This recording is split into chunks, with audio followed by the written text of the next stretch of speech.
आपण पाहताय न्यूज 18 लोकमत आणि आता एक मोठी बातमी येते सुरुवातीलाच नाशिकमधली काहीशी चिंताजनक ही बातमी ती म्हणजे चक्कर येऊन खालती पडले आणि मृत्यू झाला अशा प्रकारच्या घटना नाशिकमध्ये गेल्या काही दिवसात पाठोपाठ समोर येत आहेत।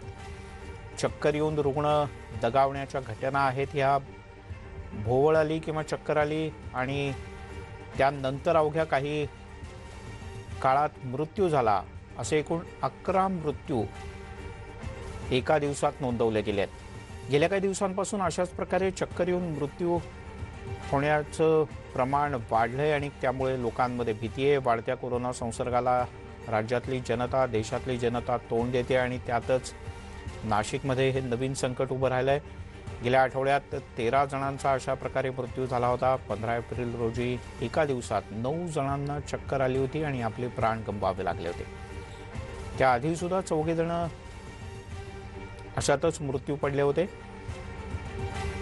2 आठवड्यात 24 जणांना चक्कर आली आणि त्यांचा जीव गेला अशा प्रकारची धक्कादायक माहिती समोर येते। प्रशांत बाग आपले प्रतिनिधी आपल्यासोबत आहेत। प्रशांत, नेमकं काय होतं हे? डॉक्टरांचं काय म्हणणं आहे? मिलिंद, नेमकं काय होतं हे याचाच शोध अजूनही लागलेला नाहीये। हा खरोखर कोरोनाचा नवीन स्ट्रेन आहे का हाही तपास केला जातोय। विशेष म्हणजे की जी लोक बळी पडताय मृत्युमुखी पडताय या लोकांना कोणते त्रास सुद्धा नव्हते किंवा यातले बहुतांश जे आहे ते अक्षरशः ज्यांना आपण तरुण म्हणता येईल या वयातले सगळे आहेत। कशा प्रकारे या लोकांचा बळी जातोय? अचानक छातीत वेदना होते, कळ येते, चक्कर येते, श्वास घ्यायला त्रास होतो, आणखीन कोणतेही डॉक्टरांची सर्व्हिस किंवा मेडिकेशन येण्याच्या आधीच चक्कर येऊन खाली पडलेला व्यक्ती हा मृत्युमुखी पडतोय। अशा प्रकारची धक्कादायक घटना सगळ्या समोर येते। शहराच्या विविध भागामध्ये अशा प्रकारच्या घटना सुरू आहे आणि नेमकी परिस्थिती अशी आहे की नेमकं घरच्यांसमोर हे सगळं होतंय की बरेच जे रुग्ण होते ते रुग्ण त्यांना त्रास नव्हता, यात सिनियर सिटीजन सुद्धा बरेच आहे। खरोखर घाबरल्यामुळे होतंय का, नेमकं कशामुळे होतंय का, आरोग्य यंत्रणाही चक्रावून गेलेली आहे। या सगळ्या व्यक्तींची नोंद जी आहे ती वेगवेगळ्या पोलीस ठाण्यामध्ये 13 पोलीस ठाण्यामध्ये अकस्मात मृत्यू म्हणून झाली आहे। तर यांच्या नातेवाईकांना सुद्धा मृत्यूनंतर यांचा स्लॅब घ्यावा। प्रशांत, या सगळ्यांसंदर्भात कोणा वरिष्ठ डॉक्टरांशी बोलणं झालं? त्यांचं काय म्हणणं आहे? जिल्हा शल्य चिकित्सक डॉक्टर अशोक पवार जे सिव्हिल सर्जन आहेत त्यांच्याशी आपलं बोलणं आलं। आणखी त्यांनी सुद्धा या विषयाला गांभीर्याने घेतलेलं आहे की आरोग्य यंत्रणांच्या माध्यमातून जे अकस्मात मृत्यू झालेले आहेत त्यांची पूर्ण माहिती घेत असतानाच कोणत्याही प्रकारे कोणताही त्रास होत असेल तर त्वरित आरोग्य यंत्रणांना कळवावी असं आवाहन सुद्धा त्यांनी केलेलं आहे की नेमके यांचे निदान काय आहे, निदान करण्याच्या आधीच जर का अशी परिस्थिती येत असेल, अशी वेळ येत असेल तर नेमकं काय आहे, अशा प्रकारची सगळी माहिती समोर येते। आरोग्य यंत्रणा सतर्क झालेली आहे आणि आता काही जणांचा मृत्यूनंतर सुद्धा स्वॅब घेण्याचा निर्णय झालेला आहे की ज्यामुळे निदान होण्याचा प्रयत्न असू शकतो। निश्चित मदत होईल निदान व्हायला। प्रशांत तुर्तास धन्यवाद या माहितीबद्दल। आणि आता ऑक्सिजनवर असलेल्या पुण्याची बातमी। पुणे शहर प्रशासन आणि रुग्णांचे नातेवाईक ऑक्सिजनवर आहेत, कारण काही ठिकाणी रुग्णालयांमध्ये केवळ 2 ते 3 तास पुरेल इतकाच ऑक्सिजनचा साठा शिल्लक आहे। पिंपरी चिंचवडमध्ये तर ऑक्सिजनचा मोठा तुटवडा आहे। 1000 जणांचा जीव इथे धोक्यात आहे। ऑक्सिजनच्या मागणीकडे प्रशासन दुर्लक्ष करत आहे असा आरोप काही डॉक्टरांनी थेट केलाय। अहमदनगरमध्ये 19,000 लिटर ऑक्सिजनचा पुरवठा झालाय। जिल्हाधिकाऱ्यांनी वैयक्तिकरित्या बरेच खटपट केली आणि त्या प्रयत्नांना यश आलं। आता नगरमध्ये दुसऱ्या टँकरची प्रतीक्षा आहे, तर बाकी ठिकाणी मोठ्या प्रमाणात ऑक्सिजन कुठून आणायचा याची चिंता सुरू आहे।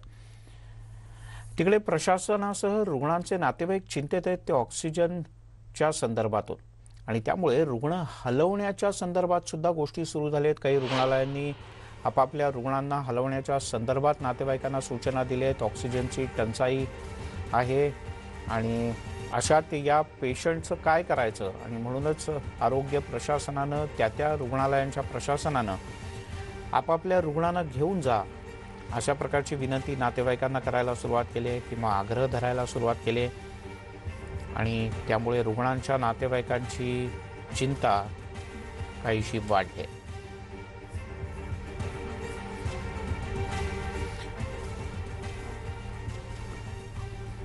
वैभव सोनवणे आपले प्रतिनिधी आपल्यासोबत जोडले गेलेत। वैभव, काय नेमकं करणार आहे आता जिल्हा प्रशासन?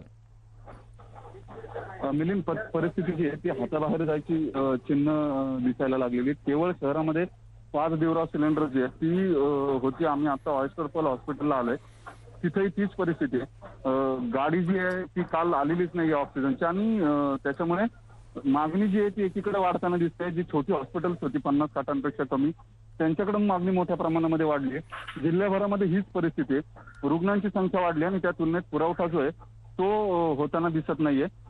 त्यामुळे रुग्णांचे नातेवाईक आणि प्रशासन हे सगळे हवालदिल झालेले आहेत. प्रशासनाकडून एकत्रितरित्या संकलित माहिती त्यांच्याकडे नाहीये.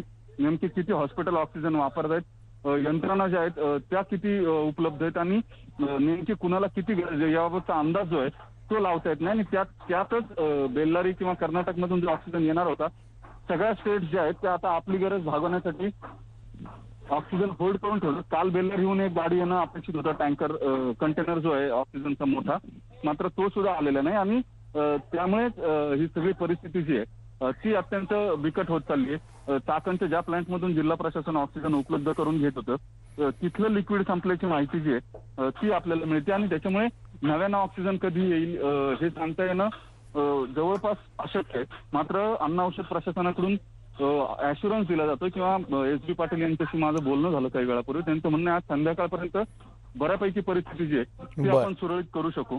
मात्र इथं आताच्या सद्यस्थितीला स्थिती जी आहे ती अत्यंत विचित्र आहे. या सगळ्याचा कुणीतरी कंट्रोल घेणं गरजेचं आहे. पुण्याचे पालकमंत्री जे आहेत त्यांनी या सगळ्यामध्ये लक्ष घालणं गरजेचं आहे. मिलिंद, तुर्तास धन्यवाद वैभव या सगळ्या माहितीबद्दल. वळूयात पुढच्या बातमीकडे. बातमी येते पनवेलमधून. इथे पनवेलमध्ये लसच उपलब्ध नसल्यानं आज पनवेल शहर आणि परिसरातलं सगळंच्या सगळं लसीकरण हे बंद ठेवण्याचा निर्णय झालाय.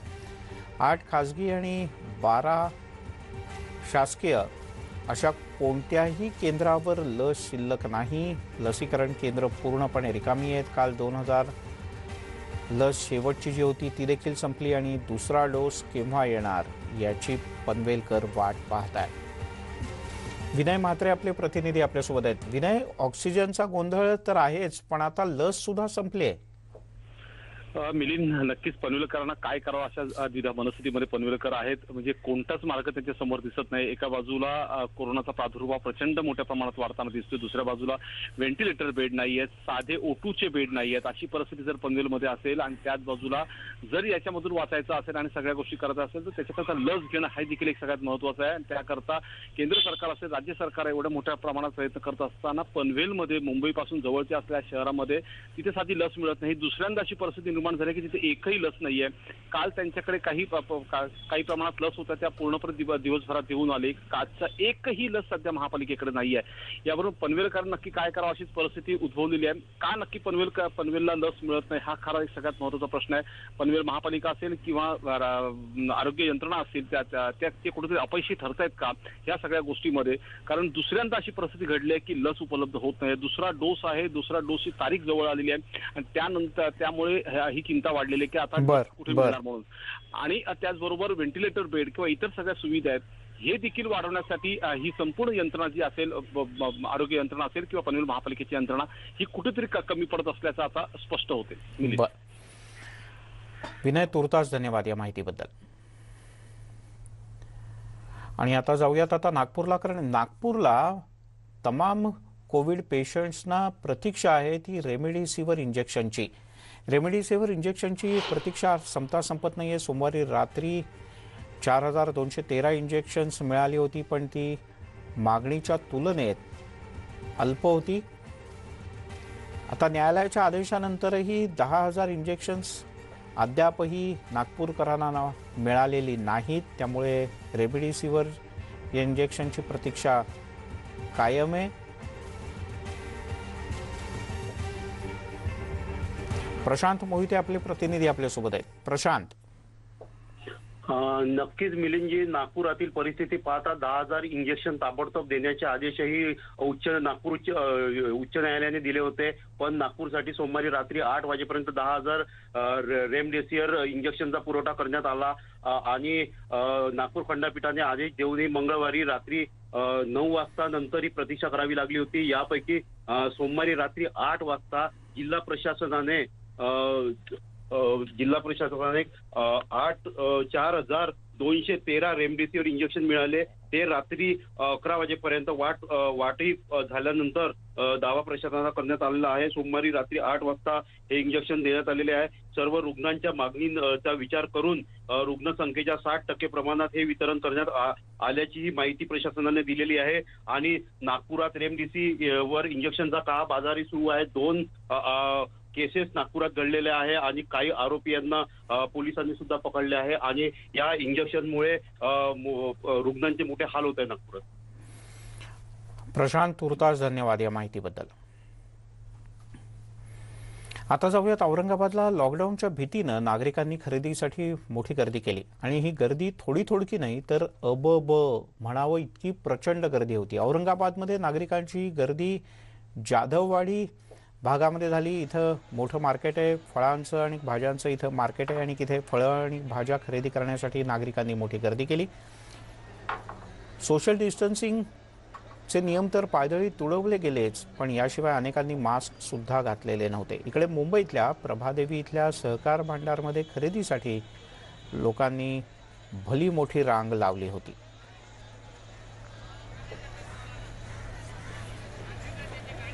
औरंगाबादमध्ये भाजी बाजारात गर्दी तर सामान खरेदी करण्यासाठी मुंबईत गर्दी. पुन्हा एकदा जाऊयात पुण्याला. पुण्याला रुग्णांचे नातेवाईक चिंतेत आहे, कारण सगळ्यात मोठी अडचण आहे ती ऑक्सिजनची. आणि वैभव सोनावणे आपले प्रतिनिधी आपल्यासोबत आता थेट पुण्याहून जोडले गेलेत. वैभव, काही रुग्णालयांमध्ये तर 2-4 तास पुरेल एवढाच ऑक्सिजनचा साठा आहे. अशा परिस्थितीत या रुग्णांना कसं वाचवणार?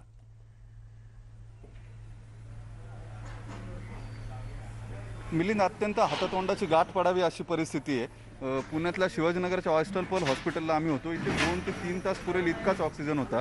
या सगळ्या प्रकारची माहिती जी आहे ती पुण्याच्या महापालिका आयुक्तांना दिल्यानंतर त्यांनी 5 ड्युरा सिलेंडर, म्हणजे एका सिलेंडरची 200 किलोची क्षमता असते, असे 5 ड्युरा सिलेंडर्स आहेत ते ॲडजस्ट करून या हॉस्पिटलला दिलेत. मात्र ते किती वेळ पुरतील हेही सांगता येणार नाही. याचं कारण पुढचा पुरवठा जो आहे तो कधी येईल ते या कर्मचाऱ्यांना सांगता येत नाही आहे. ऑक्सिजनची गाडी जी आहे ती ही मंडळी घेऊन आली आहेत. हे सप्लायर आहेत ऑक्सिजनचे, त्यांना विचारूया काय परिस्थिती आहे, एकूण मागणी किती होते आणि पुरवठा किती होतोय.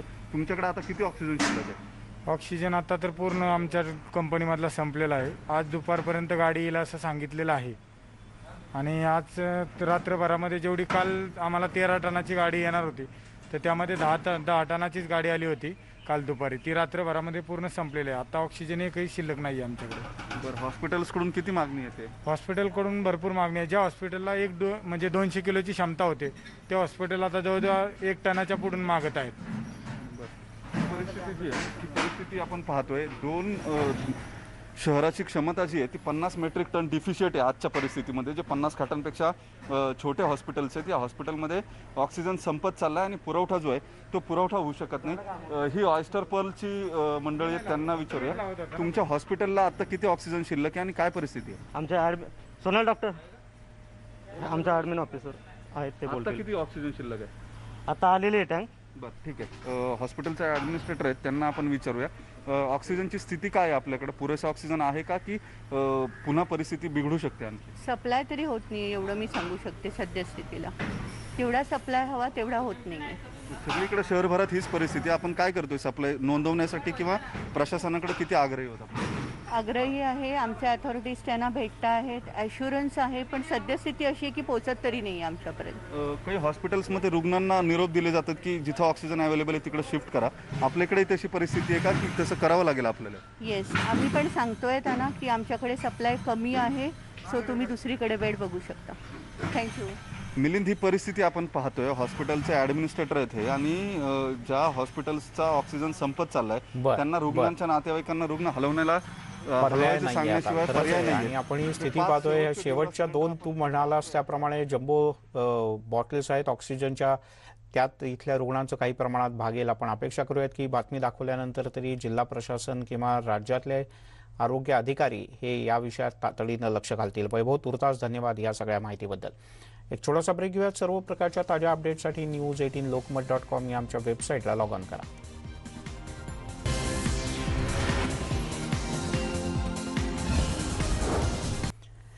नमस्कार, आपण पाहताय News18 लोकमत. आपल्या सगळ्यांचं स्वागत. मी मिलिंद भागवत. मंडळी, राज्यात आपण सगळेजण मिळून कोरोनाचा सामना करतोय, पण काही ना काही कारणामुळे आपण कोरोनावर हवं त्या प्रमाणात नियंत्रण मिळवू शकलेलं नाही, काहीसे कमी पडतोय. टेस्ट लवकर होत नाहीत किंवा टेस्ट जर का झाल्या तर त्याचा रिझल्ट लवकर येत नाही. अशातच राज्यामध्ये सध्या 35 ते 38 लाख लोक हे होम क्वारंटाईन आहेत.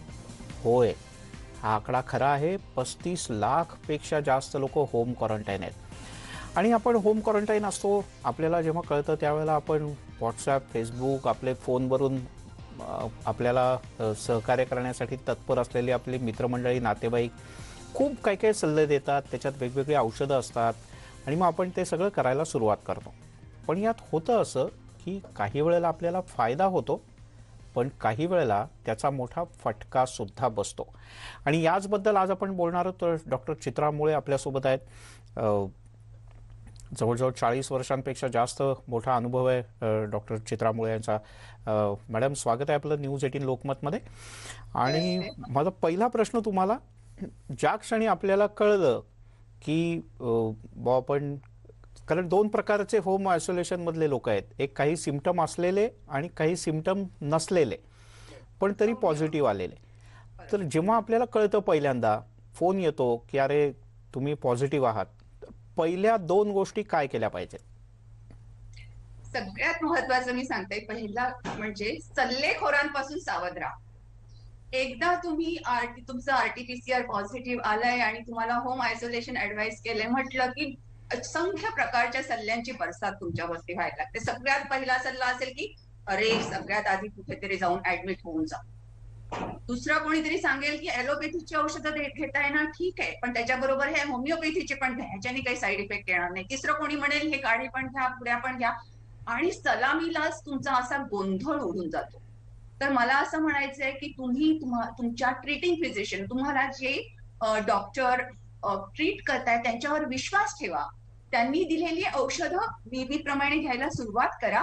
त्यांनी सांगितलेली इन्व्हेस्टिगेशन्स करून घ्या, कारण हे जे इन्व्हेस्टिगेशन्स आहेत, या रक्ताच्या ज्या चाचण्या आहेत, त्या तुमच्या शरीरात या विषाणूने जी घडामोड पडझड सुरू केलेली आहे त्याची संकेत देतात.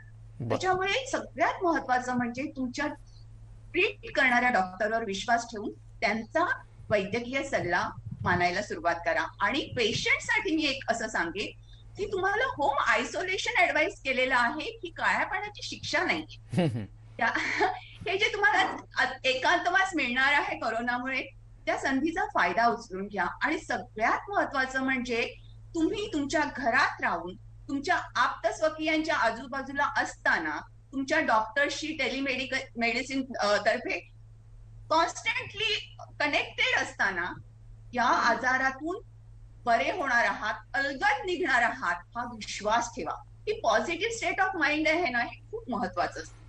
सकारात्मकता, तरच तुम्ही या आजाराशी सामना करायला सलामीलाच तयार व्हाल. बर, याच्यानंतर जो पहिला महत्वाचा म्हणजे तुम्ही सांगितलेल्या 2 गोष्टी महत्वाच्या आहेत की सरसकट सगळे सल्ले ऐकायचे नाही, मित्रमंडळींनी सांगितलेले किंवा व्हॉट्सअपवरचे. आणि दुसरं, कायम पॉझिटिव्ह विचार करायचा की आपण बरे होणार आहोत आणि आपण लवकर बरे होणार आहोत. पण सगळ्यात पहिला प्रश्न येतो तो म्हणजे पोटोबाचा, म्हणजे खायचं कसं. घरामध्ये समजा माझी बायको किंवा माझी आईच जर का पॉझिटिव्ह असेल तर मग घरातलं सगळं करायचं कसं, असा प्रश्न येतो. तर नेमकं खायचं काय? कारण मग साधारणपणे हॉटेलमधनं मागवलं जातं, कोणीतरी नातेवाईकाकडनं मागवलं जातं. तर खाल्लं काय पाहिजे आणि काय नाही खाल्लं पाहिजे? आहार हा अतिशय महत्वाचा आहे कुठल्याही रोगाशी सामना करण्यात. तर माझं असं म्हणणं आहे की या आजाराशी जेव्हा आपण सामना करतोय तेव्हा आहार हा तुमचा साधा, ताजा, सहज पचेल असा असायला हवा. अगदीच जर तुम्हाला हॉटेलमधून आणावंच लागत असेल तरी सुद्धा तुम्ही वरण भात भाजी पोळी मागवू शकता. आहारामध्ये आम्ही सगळ्यांना सांगतो की हा सर्व समावेशक आहार असावा आणि ह्याच्यामध्ये प्रथिनांचं किंवा प्रोटीन्सचं प्रमाण जास्त असावं. कारण ह्या आजारामध्ये तुमच्या शरीरामध्ये जी पडझड झालेली असते त्याच्या रिपेअरिंगसाठी प्रोटीन्स हे एक बिल्डिंग ब्लॉक्स, विटांचं काम करतात. ठीक आहे, त्यामुळे प्रोटीन्सचं प्रमाण प्रामुख्याने असायला हवं. आता हे प्रोटीन्स कुठून मिळतात तुम्हाला? तर याच्यासाठी वनस्पतीजन्य सोर्सेस ज्याला आपण म्हणतो स्तोत्र, तर तुमच्या डाळी आहेत, कडधान्य आहेत, सोयाबीन आहे, छोले आहेत, पनीर आहे, मशरूम्स आहेत, याच्यातून तुम्हाला हे प्रोटीन्स मिळतात. ठीक आहे, प्राणीजन्य स्तोत्र विचार करायचं झालं तर तुम्हाला अंडी, मासे, चिकन, मटण याच्यातून हे प्रोटीन्स मिळतात. पण होतं काय, प्रोटीन्स प्रामुख्याने घ्या म्हटलं की पेशंट सकाळ दुपार संध्याकाळ चिकन आणि मटनचा मारा सुरू करतात. आणि अशा वेळेला जेव्हा तुमच्या शरीराला पण आतून सूज आलेली आहे, तुमच्या डायजेस्टिव्ह सिस्टीमला पण थोडासा इफेक्ट झालेला आहे आणि ही अशी जड चमचमीत पदार्थ खाऊन तुमच्या पोटावरती तुम्ही अत्याचार करत असता. त्यामुळे आहार हा हलका, पचायला सहज, ताजा असायला हवा. बर, या सगळ्या याच्यात व्यायाम किंवा श्वसनाचे वेगवेगळे प्रकार आवर्जून करण्यासाठी सांगितलं जातं. तर म्हणजे अगदी काल परवा नाशिकमधल्या एका संस्थेनं तर असा प्रयत्न सुरू केला आहे की ओमकार अधिक म्हटला किंवा दीर्घ श्वसन किंवा श्वसनाचे प्रकार केले तर त्याने खूप मोठ्या प्रमाणात फायदा होतो. तर तुम्ही आहाराचं तर सांगितलं, पण त्यासोबत श्वसन आणि व्यायाम हा काय प्रकारचा असला पाहिजे? सगळ्यात महत्वाचं म्हणजे व्यायाम आहे ना, व्यायाम हा आपल्या निरोगी मन आणि शरीर या दोघांसाठी अत्यंत आवश्यक असतो. व्यायाम जेव्हा जेव्हा आपण करतो तेव्हा शरीरामध्ये एंडॉर्फिन्स नावाचे केमिकल्स रिलीज होतात आणि हे जे केमिकल्स आहेत ना, ते अशी एक सकारात्मक ऊर्जा, ज्याला पॉझिटिव्ह फिलिंग ऑफ वेलबिंग ज्याला आम्ही म्हणतो, ते शरीरात निर्माण करतात. त्यामुळे व्यायाम हा महत्वाचा आहे, बरं का. या व्यायामामुळे तुम्ही ह्या होम आयसोलेशन मध्ये जी तुमच्या मनावर आलेली थोडीशी मरगळ आहे, औदासिन्य आहे, ते दूर करू शकता. पण व्यायाम कोणी करायचा आणि कोणी करू नये आणि कुठल्या प्रकारचे व्यायाम करायचे याच्या मर्यादा आहे. जर तुम्हाला ताप असेल, बॉडी एक ज्याला म्हणतात अंगदुखी, स्नायूदुखी असेल, खोकला असेल, श्वास घेताना थोडासा त्रास होत असेल, तर तुम्ही अजिबात अशा प्रकारचे व्यायाम करायचे नाहीयेत. शक्य तेवढं पडून राहायचंय. बर, ठीक आहे. ज्यांच्यामध्ये अगदी सौम्य प्रकारची लक्षणं आहे की फक्त सर्दीच आहे किंवा लक्षणच नाहीये, असिम्प्टोमॅटिक जे आम्ही म्हणतो, त्यांनी काही प्रकारचे व्यायाम केलेले चालतात. पण हे व्यायाम कुठले, तर तुम्ही एक 10 मिनिटं तुमच्या रूम मध्ये नॉर्मल स्पीडने वॉक घेऊ शकता. 10 ते 15 मिनिटं, 15 मिनिटाच्या पुढे नाही. बर, घरात बसलो आहे, समोर ट्रेडमिल दिसते म्हणून तासन तास त्याच्यावर पळायचं असं करू नका. तुमच्या हृदयावरती किंवा फुफ्फुसावरती ताण पडेल असा कुठलाही विगरस व्यायाम करू नका. आणि हो, श्वसनाचे व्यायाम जे आम्ही म्हणतो, ब्रीदिंग एक्सरसाइजेस, ही खूप महत्वाचे आहेत, स्पेशली त्या कोरोनाच्या आजाराशी झुंज देताना. अगदी साधे व्यायाम, प्राणायाम, ओंकार हे तर आहे, त्यात निर्विवाद सत्य आहे की त्यांच्यामुळे आपल्याला खूप फायदा होतो. पण इव्हन असे बलून जे आपण फुगे फुगवणं किंवा आपण लहानपणी कसं पाणी घ्यायचो साबणाचं आणि त्याच्या स्ट्रॉने बुडबुडे काढायचो, तसे जरी व्यायाम केले ना तर ते खूप महत्वाचे आहे तुमच्या श्वसन संस्थेला ताकद देण्यासाठी. आणि वेळ पण छान जातो ना. हो, नाही, मी एक प्रश्न विचारतो आणि मग आपण ब्रेक घेऊया. की साधारणपणे या कालावधीत असं सांगितलं जातं की तुम्ही वाफ घ्या आणि तुम्ही भरपूर गरम पाणी प्या. तर हे भरपूर गरम पाणी आणि भरपूर वाफ, तर याची मर्यादा कशी ठरवायची? कारण मी घरीच आहे ना, मी होम आयसोलेशन मध्ये आहे, मी जास्त वेळेला वाफ घेतो. अगदी वाफ घेऊन आणि गरम पाणी पिऊन घसे लाल करून येणारे पेशंट्स आहेत आता सध्या तरी. काय आहे ना की वाफ घेतली म्हणजे करोना मरतो, हा एक काहीतरी गैरसमज पसरलेला आहे. वाफ घेऊन नाकात तुमचा आता कोरोना तो विषाणू बसलेला नाहीये, तो तुमच्या रक्तापर्यंत गेलेला आहे. वाफ कशासाठी घ्यायची की या आजाराचे जे सौम्य लक्षणं आहेत, जशी सर्दी आहे, नेझल ब्लॉक ज्याला म्हणतो, नाक चोंदलेलं आहे, घसा थोडासा खवखवतोय, अशा वेळेला वाफ आहे ना, हे खूप सुदिंग आहे. असं दिवसातून 2 वेळा 3 वेळा तुम्ही वाफ घेऊ शकता. किंवा घशात जेव्हा खरखर होते, सोर थ्रोट आपण ज्याला म्हणतो, अशा वेळेला गरम पाण्याने गुळण्या केल्याने किंवा गरम पाणी, कोमट पाणी प्यायल्याने तुमच्या थ्रोटला, ज्याला घशाला खूप असं छान वाटतं. It's very soothing. पण ते असं दर तासाला आणि दर 2 तासाला हे कुठल्याही गोष्टीचा अतिरेक टाळा. बर, एक अगदी छोटासा ब्रेक घेऊयात आणि ब्रेकच्या नंतर फळं कुठली असावीत आणि त्यासोबतच तुम्ही एकदम सुरुवातीला जे वाक्य सांगितलं होतं की पॉझिटिव्ह विचार केला पाहिजे, तर पॉझिटिव्ह विचार करतानाच काय काय गोष्टी लक्षात ठेवल्या पाहिजेत? अनेकदा असं म्हटलं जातं की तुम्ही ऑक्सिमीटरवर तुम्हाला जर का शंका असेल तर स्वतःचं ऑक्सिजन लेवल आणि या सगळ्या गोष्टी वारंवार चेक करत राहा. या सगळ्याबद्दलही तुमचा महत्त्वाचा सल्ला घ्यायचा आहे. आशा करता की महाराष्ट्रात आज घडीला 35 लाखपेक्षा जास्त लोक होम क्वारंटाईन आहेत आणि तुमच्या सगळ्यांकरता, जे तुमचे नातेवाईक होम क्वारंटाईन आहेत अशा सगळ्यांच्या करता हा कार्यक्रम अतिशय महत्त्वाचा आहे. छोटासा ब्रेक घेऊयात. आपण पाहताय न्यूज 18 लोकमतवर सल्ले खरे खोटे. कारण सध्या महाराष्ट्रामध्ये होम क्वारंटाईन असलेल्या, कोरोनामुळे काहीशा बाधित असलेल्या, लक्षणं असलेल्या किंवा नसलेल्या पण होम क्वारंटाईन असलेल्या 35 लाख लोकांना त्यांची मित्रमंडळी अनेक सल्ले देतात.